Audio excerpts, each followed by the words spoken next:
Ang karugtong ng nakaraan, habang makikita ang nakasinding kandila sa nagsisilbing liwanag sa kadiliman sa isang madilim na basement.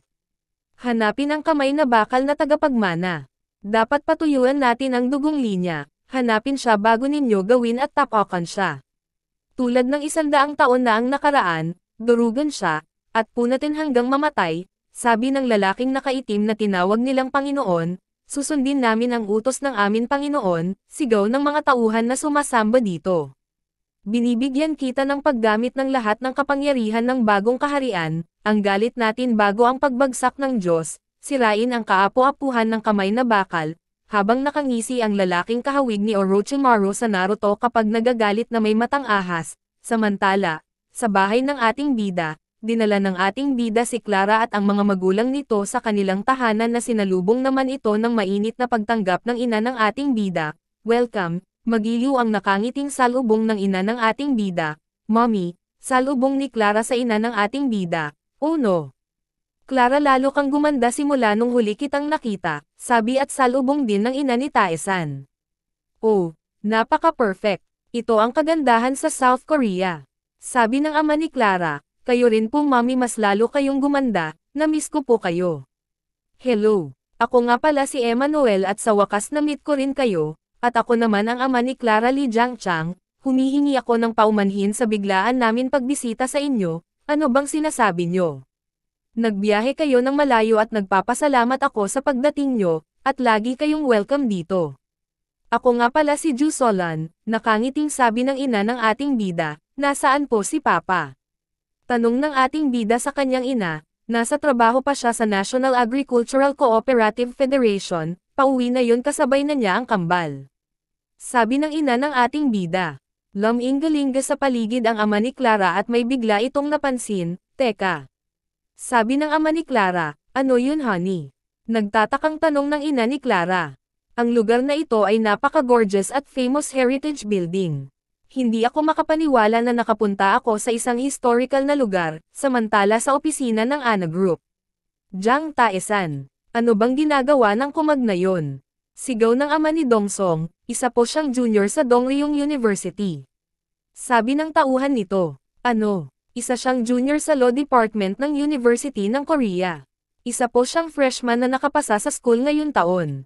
Sabi ng tauhan nito, anong kinalaman ni Dongsong sa freshman? Hindi yan bastard na yon ang nakadrugs. Pasiga pa rin na sabi ng ama ni Dongsong. Wala talagang CCTV sa paligid, kaya hindi namin malaman kung sino ang umatake sa kanya nung araw na iyon, pero tinawag ng babaeng kasama ni Dongsong ang umatake Opa. At ang sisiw na iyon ay walang kuya kaya ang pagkakakilanlan ng lalaki tinawag niyang Opa. Malamang ay walang iba kundi ang lalaking nagngangalang Jiang Tae-san, sabi ng tauhan ng ama ni Dongsong. Sigurado ka ba talaga? Galit na sinabi ng matanda. Opo sir, napatunayan ng team na ang impormasyon na ito ay totoo. Sabi ng tauhan nito. Tapos yung freshman na yon, on his own, inatake si Dongsong at pinainom ng droga. Ano iyon kahit na may sense?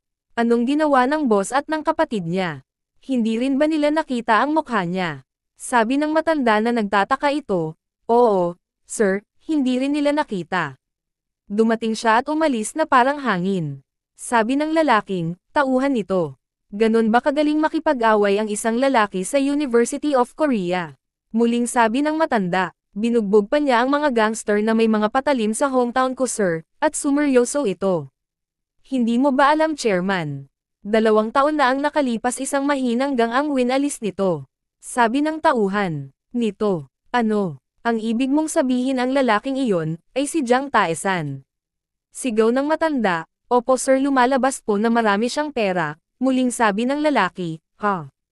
Mayaman siya, tara na at tignan nating ang binatang iyon, maya-maya ay nagbago ang isip nito, kalimutan mo na. Hayaan na lang ang 2 team at hulihin siya. Muling sigaw ng matanda, 2 team po. Muling sagot ng tauhan nito, na nabigla ito. Sabi mo maganda ang laban ng bastos na yan diba? Then, may iba pa ba bukod sa 2 team? Sigaw ng matandang chairman ng Ana Group, naintindihan ko po sir. Sagot ng tauhan nito. Nang mapag-isa ang matandang kinuyam nito ang kamao at pabagsak na ipinatong ang kamao sa lamesa. Kung totoo lahat ng kwentong ito, galit na sinabi sa sarili. Kailangan mong mamatay, Jiang Tae-san, at sumeryosong mukha ng matanda.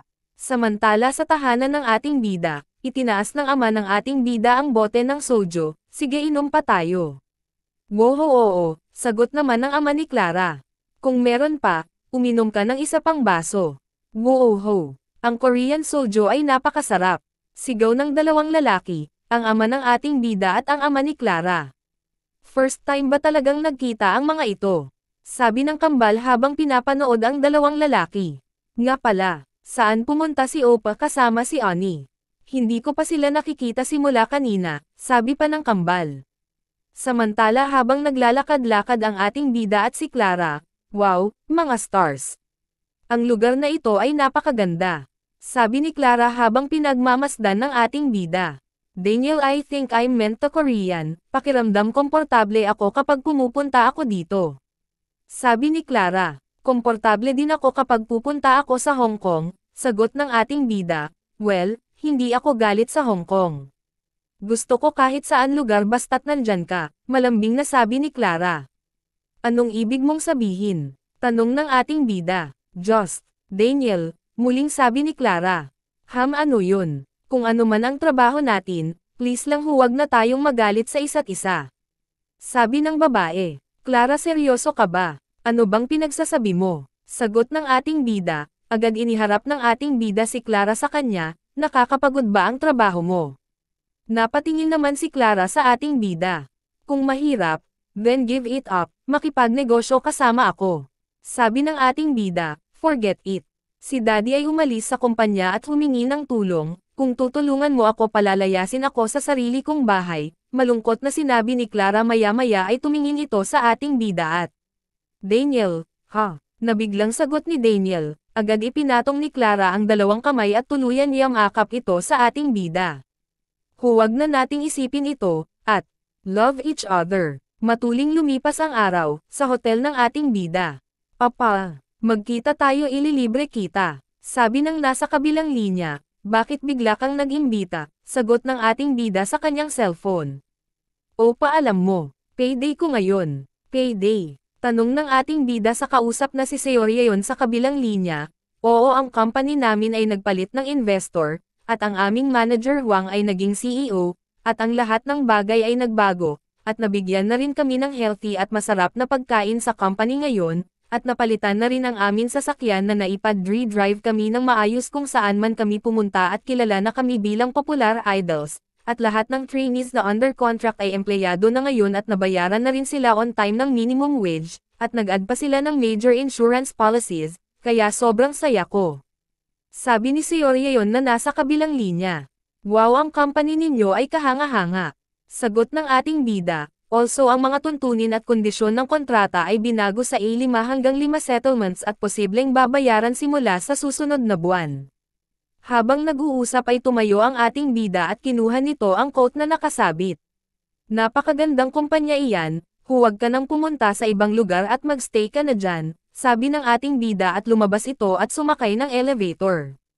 Ito ang pinakamahusay, talagang the best, walang ibang company na ganitong sa Korea, malamang bihira din sa buong mundo, diba? Sabi ni Seoryeon na nasa kabilang linya. Hindi ko alam kung sino ang investor pero parang angkol ng isip nila, sagot ng ating bida, habang naglalakad na ito papuntang parking. Tama, hindi ko rin alam kung sino sila, pero angkol nila Opa. Sabi muli ni Seoryeon, pero mahirap ikumpara sa akin. Pabirong sabi ng ating bida sa kausap, habang patuloy naglalakad. Hehe, totoo yan, pinakagusto ko si Opa sa buong mundo. Muling sagot ng babae sa kabilang linya habang lumabas na ang ating bida papuntang parking area, hindi nito napansin ang mga nakatagong grupo ng gangster sa parking. Pero papi, Opa, naging busy ka ba lately? Tanong ng babae. Bakit naman, sagot ng ating bida? Hindi ka naman lumalabas sa kahit anong date, diba? May mga kutob ang mga babae na wala ang mga lalaki, alam mo ba? Muling sabi ni Seoryeon. Busy ako sa pagsisimula ng bagong semestre, sagot ng ating bida, habang papunta na ang ating bida sa kanyang sasakyang, hindi ba naghahanda ka na ng second album mo ngayon summer? Sabi ng ating bida, ha? Paano mo nalaman? Sagot ni Seoryeon. Ito ay tungkol sa aking mahal na si Seoryeon. Syempre alam ko, dapat mag-hit ang pangalawang album mo, si Oppa ay lagi nag-cheer sa'yo kaya kahit mahirap tiisin mo. Sabi ng ating bida. Hihihi I feel good, sagot ni Seoryeon. Gabi na matulog ka na. Sabi ng ating bida. Got it dapat mapanaginipan mo rin ako Oppa.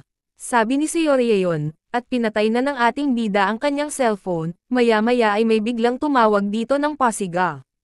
Hoy, Jang Tae-san, agad na patingin ang ating bida sa pinanggalingan ng sigaw, at tumambad sa kanya ang napakaraming grupo ng gangster. Ano ito? Sino ang mga gangster na ito? Agad na humarap ang ating bida sa mga gangster at tinignan ito. Hoy, Jang Tae-san, sigaw ng leader ng gang at mga lalaking na nag-aabang sa ating bida, at ngingisi-ngisi ito, ngumiti naman ang ating bida habang hinarap ito. Hoy, Jang Tae-san. Iyan lang ba ang kaya mong sabihin tama? Pang-asar na sinabi ng ating bida, ano? Kaya kong sabihin, nagpapatawa ka ba bastard? Sabi ng lalaking hanggal, ang physiognomy ng mamatay tao, bulong ng ating bida. Busy ako, kaya sabihin mo na lang kung bakit mo ako pinuntahan, sabi ng ating bida sa lalaking hanggal. Ang mga lalaking ito ay mukhang hindi rin sila namumuhay ng mga normal, muling bulong ng ating bida, samantala habang makikita ang isang telepono, kasalukuyan naghihintay ng tawag ang assistant ng chairman ng ANA Group, ano kaya nangyari bakit ang tagal? Hindi ako mapalagay. Ayoko ng ganito, bulong ng assistant, samantala sa parking, agad nainsulto ang lalaki sa sinabi ng ating bida, ano? Bastos ka, sigaw ng lalaki, bahagyang ngumiti ang ating bida ng mapang-asar at, sorry ha, hindi ko makontrol ang lakas ko, at sabay inupakan nito ang lalaking nasa harap, pumunta ka sa hospital at pag-isipan mo ang iyong mga aksyon. Pasiga na sinabi ng ating bida, pamaling ang mukha ng lalaki hanggal sa lakas ng suntok ng ating bida, nilapitan niya ang mga lalaki at isa-isa itong inupakan, bawat suntok na natanggap ng mga lalaking hanggal ay duguan itong bumaksak, ang iba ay mga nabigla, bahagyang ngumiti ang ating bida palapit sa leader ng gang, sino ka? Bahagyang napaatras ito at galit na napanganga ang leader ng gang. Hindi ito makapaniwala sa nasaksihan na parang winalis ang kanyang tauhan, agad nilapitan ito ng ating bida at pinag-uupakan ito, tumalsik at nagkalat ang mga dugo nito, hindi mo alam ang pangalan ko. Ako si Jang Tae-san, sabi ng ating bida. Lumipas ang mga oras, nagliwanag na sa labas, maya-maya tumunog ang cellphone na nasa ibabaw ng lamesa, agad nilapitan ito ng lalaking assistant ng ANA Group at sinagot ito, ano ba team leader Huang? Bakit ang tagal mo? Napakahirap bang kunin ang isang tao? Kanina pa naghihintay ang CEO. Sabi ng assistant ng ANA Group, kung ganun ay naghihintay ka ng tawag Mr. Yu. Sagot ng nasa kabilang linya. Ano? Sino ka? Pasiga na sinabi ng lalaki. Ako si Jang Tae-san. Sabi ng nasa kabilang linya. Jang Tae-san. Kabadong inulit nito ang pangalang ng ating bida. Teka, Mr. Yu. Bakit mo ako hinahanap ng walang dahilan? Walang kinalaman sa akin ang pag-inom ng drugs ni Dongsong, hindi ba alam mong hindi na mapigil ang paggamit nila ng drugs?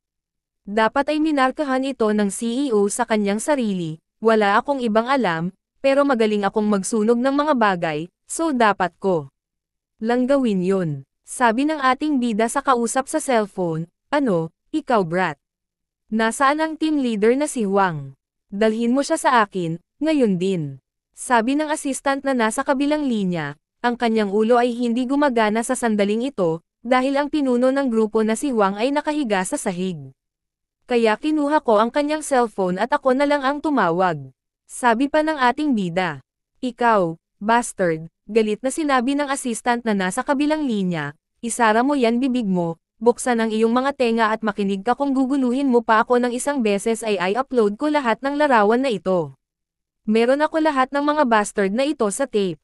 Para magawa ko ang lahat ng gusto ko.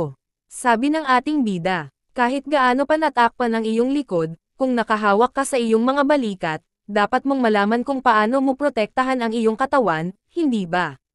Tama ako, Mr. Yu, muling sabi ng ating bida. Ano? Pasiga nagulat na sabi ng lalaki na si Mr. Yu, ikaw lang ba ang nasa grupo? Yun mama ko ay galing din doon. Ang pamilya Ju. ay pamilya ng aking ina. Kaya huwag mo ako idamay sa kalokohan nyo, Mr. Yu. Sabi ng ating bida, ang Ju family, na ikinabigla ng assistant hindi pwede ito, kaibigan, kinabukasan sa papasikat na araw, habang natatanaw ang naglalakihan gusali, bakit ka napatawag ng maaga? CEO Jiang, sabi ng abogado ng ating bida, magpapapirma ba ng kontrata ngayon o hindi? Tanong ng ating bida sa kanyang abogado habang kausap ito sa screen monitor. Papipirmahin na namin ang kontrata ng mga 11 AM, may problema ba? Sagot ni Lawyer Joe, hindi naman big deal, please ingatan nyo mabuti, ngumiting sagot ng ating bida, huwag kang mag-alala, wala ka bang tiwala sa akin, sagot ng abogado, kumusta naman ang law firm CEO? Tanong ng ating bida, ang isang batang pinaghahanap, ang dating mahistrado ng Korte Suprema na si An Woo-hyun, ay naaprobahan na ang kalahati. Sabi ng abogado, nakakagaan ng loob, sabihin mo sa akin ng tapat. Ano ang ginawa mo sa mga araw na ito? Muling tanong ng abogado, tungkol ba sa akin, ipapaliwanag ko sa'yo soon, sagot ng ating bida ng nakangiti. Okay kung yan ang sabi mo, gawin mo. Sabi ng abogado, then good work. Muling sabi ng ating bida, Chairman, o subukan mong pilitin ang iyong sarili mula dito. Bulong nito at pumasok sa isipang ng ating bida ang mukha ng chairman ng ANA Group. Maya-maya ay lumabas naman si Mr. Robert sa screen monitor. Boss, tawag ni Robert sa ating bida.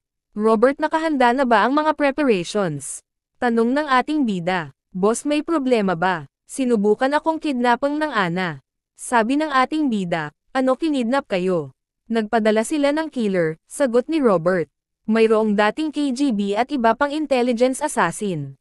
Kaya kung alagaan ito nang walang anumang rumors na lalabas, muling sabi ni Robert, no killers please.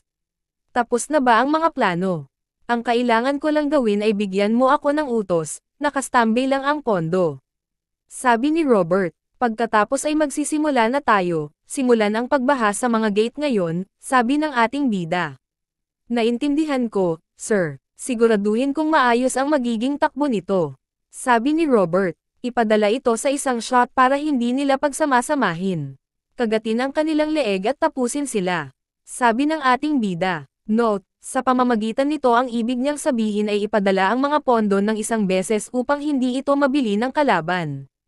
Iyan ang specialty ko. Sabi ni Robert. Naniniwala ako sa iyo, Robert. Chairman O. Starting tomorrow onward you'll be shotting blood. Samantala sa opisina ng chairman ng ANA Group. Ano? Totoo ba iyon? Sigurado ka bang nakababatang kapatid ni Chairman Ju? Pasiga na sabi ng hanggal na chairman ng ANA Group. Oo, iyan ang napagpasyahan namin sa background check kaninang umaga. Sabi ng assistant, at ito ay isang katotohanan na siya ay anak na babae ng dating chairman, pahabol pang sabi nito. Sige, kung gayon, si Chairman Ju ay may kapatid na half-sister. Sabi ng matanda, at ang taong iyon ay mas malakas kaysa sa inaakala namin. Ipinadala ko ang team leader na si Huang at ang kanyang mga tauhan upang harapin siya, ngunit sinipa nila ang kanilang mga asas, mga gago. Hindi nila kaya kumuha ng isang solong bastard. Sabi ng matanda, maaari ito ay isang hindi pagkakaunawaan kay Chairman Ju. Sabi ng lalaki, Chairman Ju, talunan ang bastos na yan, at ang komplikado ito. Sabi ng matandang chairman, si Jiang Tae-san, ay maraming pera at ang pamilya ng lalaking iyon. I think marami din siyang stocks, muling sabi ng assistant. Gaano kahirap ang ginawa niya para sa kanyang anak? Sabi ng matandang chairman, habang nag-uusap ay kinuha ng assistant ang isang telepono at inilagay ito sa harap ng matandang chairman. Ano ito? Tanong ng matanda chairman, Chairman si Lee Nam-kyo, ang finance team manager, gustong makipagkita sa iyo para sa isang agarang bagay. Sabi ng assistant, Team Manager Lee. Let him in. Maya-maya ay biglang bumukas ang pinto at humahanggos na pumasok ang lalaki habang tinawag ang Chairman. Pasiga nito tawag habang nagulat ang dalawang lalaki.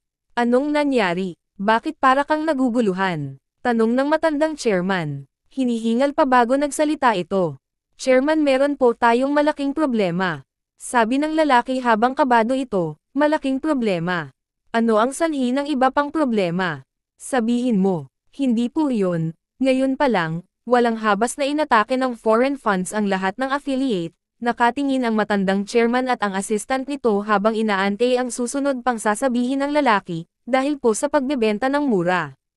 Sabi ng lalaki, ano, walang pinipili sa mataas na dami sa mababang presyo. Gulat na gulat ang nabiglang matandang chairman at ang assistant na napanganga sa sinabi ng lalaki. Lumipas ang mga araw, habang nag-drive ang ating bida. Bumaba na ang presyo ng mga stocks ng ANA Group araw-araw. Kamakailan lamang ay inihayag na ang pinagsama ng kumpanya ng stocks na ANA Local Corporation ay sinisiyasat ng Federal Tax Service, ang mga tagapagmana, sa ilalim ng hinala ng pag-iwas sa buwis. Bilang resulta, ang halaga ng presyo ng bahagi ng kumpanya ay bumaba ng higit sa 40% sa buong group. Sa gitna ng mga palatandaan ng isang global financial crisis, habang pinakikinggang ng ating bida ang sumabog na balita tungkol sa ANA Group, sa mga oras na yun na nakuha nila ang pagkilos ng sama-sama, mas gugustuhin na nilang mamatay. Sabi ng ating bida habang nasa kanyang sasakyang at habang nagmamaneho ito, mabuhay kayo, pagbabayaran nyo ang lahat, at pinaharurot na nito ang kanyang sasakyang, hanggang sa sumapit sa University of Korea. Pagdating ng ating bida ay muli itong naglakad patungo sa vending machine at muli kumuha ng cold coffee in can. Nang kukunin na niya ito ay may biglang tumawag sa ating bida. Hoy, Jang Tae-san, sigaw ng isang babae. Agad naman lumingon ang ating bida at Eren Sambe sabi ng ating bida sa pangalan at ngumiti ito. Wow, you're amazing sabi ng babae sa ating bida. Simula nung tretuhin mo ako last time, hindi ba dapat ako ang bibili sa'yo ng masarap na pagkain? Pero bakit hindi mo ako tinawagan? Sabi ni Kang Eren. Ano, umamin ka sa akin habang lasing ka, sambit ng ating bida sa kanyang isipan, tinignan ng ating bida ang kasuotan ng babae. Napansing nito ang pulang ternong pang sports na suot ng babae. Sambe, you look good today, sabi ng ating bida. Salamat sa dating skills ni Nova Hang Nim, bulong ng ating bida sa isip, ano? Parang nabigla ang babae si Kang Eren. Natural lang sa akin sa panahon ngayon na hindi makaimik ang isang babae, muling bulong ng ating bida sa kanyang isipan. Ang lamig kahit mainit ang panahon ito, inumin mo. Pakandat na inalok ng ating bida ang babaeng si Kang Eren. Ikaw, saan ka ba natutong magsalita ng tuso? Jang Tae-san, kaya pala lush freshman ka, ha? Sabi ng babaeng na nagkukunwaring mataray. Lilibre kita ng pagkain sa susunod. Sabi ng ating bida at sabay talikod nito. May lecture ako ngayon kaya aalis na ako. Sabi muli nito, saan ka pupunta? Hindi ka ba pupunta sa entrance ceremony? Sigaw ni Kang Eren na naiinis, na parang may lumabas pang sungay.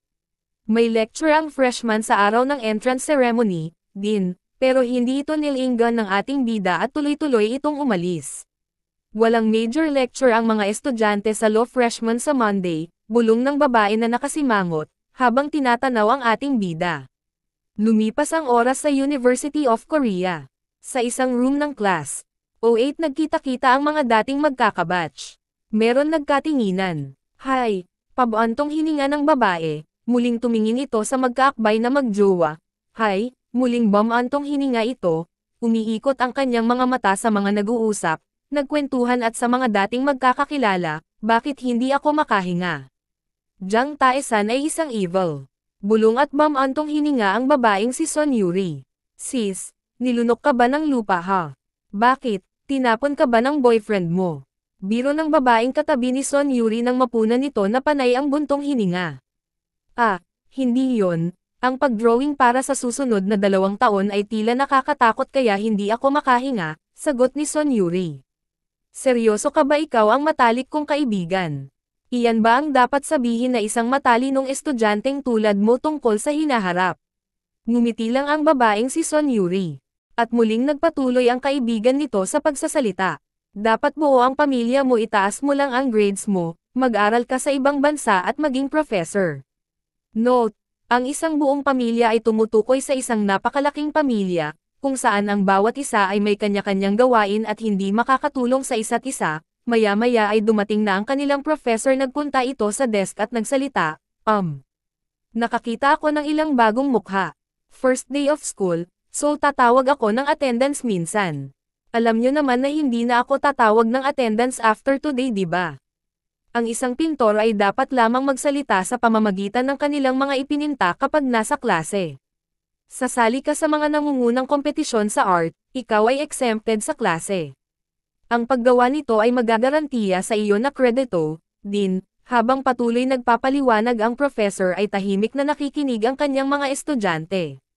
Kung makakagawa ka ng painting na gusto ko, pumasa ka sa lahat ng major class ko.